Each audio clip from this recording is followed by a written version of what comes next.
Some of us viewing this video might already know that when we're talking about knotty objects, we don't just mean a bunch of rope. Here, we mean something that might take some extra thought to really be understood.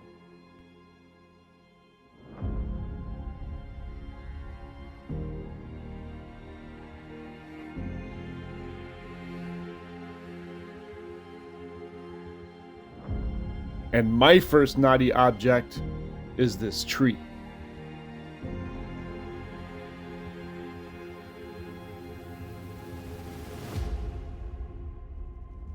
It sits on some old family land of ours in Anderson County, South Carolina.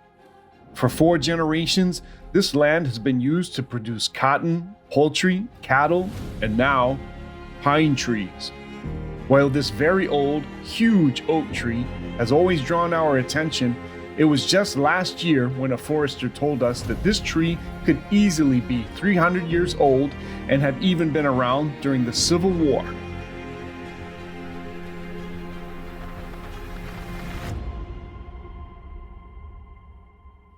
And now comes to mind that expression that if only the trees could talk. And indeed, if only this tree could talk, what has it seen? And what would it say?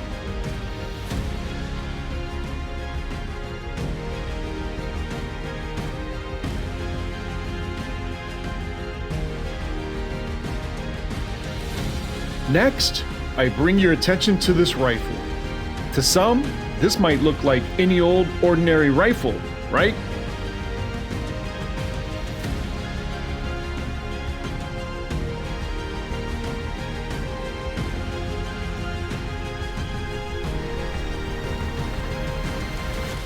But if you look closely, you'll see a Chinese insignia.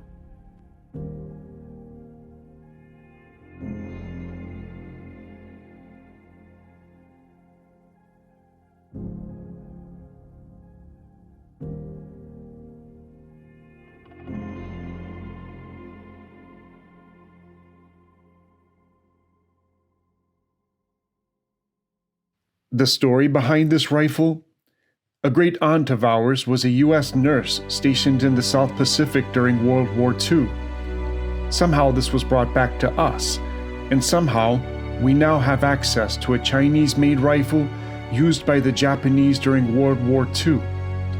Some of the stock barrel damage is believed to have been caused possibly by bullet holes. And one can only wonder, what are the stories behind the people who handled this object? And what all did this artifact witness?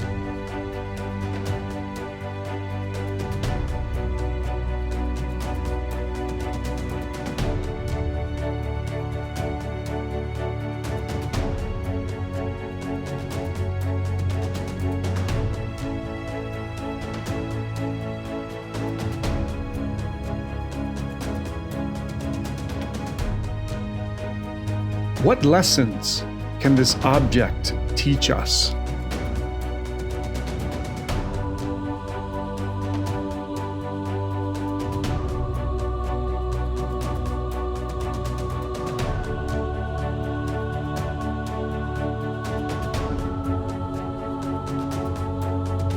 Meanwhile, I direct your attention to a U.S. naval knife, also from World War II. This belonged to our great uncle, who served in the U.S. Navy. Notice the blackness of the blade. It was designed that way to hide its glare during the night, just in case.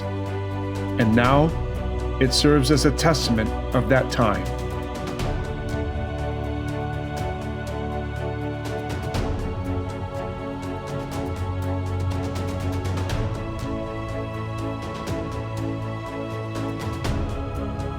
And this is my grandfather's Bible. It was issued to him by the U.S. Army when he was a private during World War II. It has a hard metal front cover meant to serve as protection from bullets when kept in the chest pocket of his shirt. On it is inscribed, "May the Lord be with you." Also enclosed is a general message to all the soldiers from Franklin D. Roosevelt. One can only imagine what all these soldiers thought about at that time.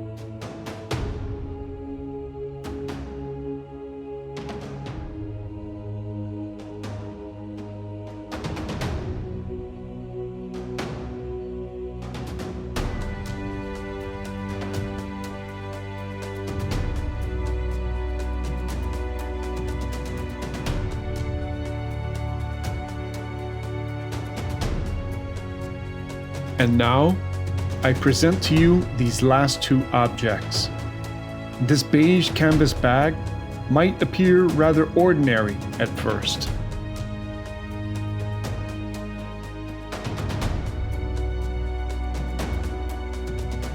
But when you look at it closely, you will notice some personalized Japanese handwriting labeled on it.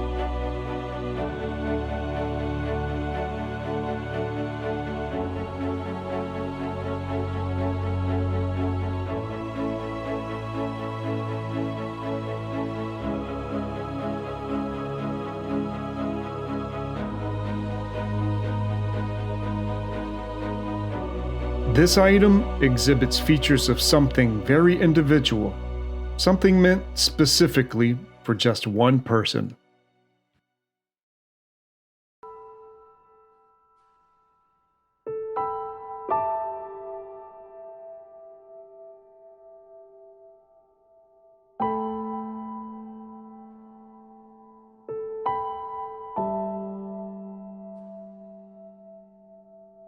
And that something is a Japanese gas mask, also from World War II, brought to us by the same aunt who served as a U.S. nurse in the South Pacific.